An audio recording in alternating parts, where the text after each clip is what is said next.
இது வந்து ரொம்ப கண்டிக்கத்தக்க ஒரு ஒரு செயல். நான் வந்து இன்னைக்கு இல்ல, அ பலமுறை சொல்லியிருக்கேன். பல தலைவர்கள் வந்து அவங்களுடைய வாழ்க்கையில் பல விஷயங்களை செய்துட்டு போயிருக்காங்க. அவங்கள பத்தி கமெண்ட் பண்றதுக்கோ, அவங்க அவங்க செய்த விஷயங்களை நம்ம வந்து பேசுறதுக்கோ, இன்னும் நமக்கு அரசியல் ஒரு தெளிவு இல்லன்னு தான் நினைக்கிறேன் யாருக்குமே.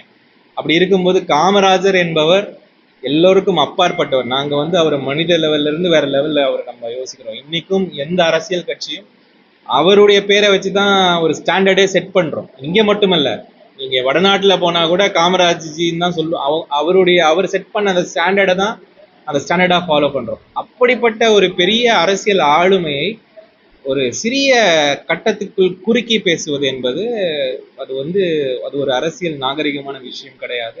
வன்மையாக நாங்கள் கண்டிக்கிறோம். அதுக்கு வருத்தம் தெரிவிக்க வேண்டும் என்பது எங்களுடைய எதிர்பார்ப்பு, தமிழ்நாட்டுடைய எதிர்பார்ப்பு.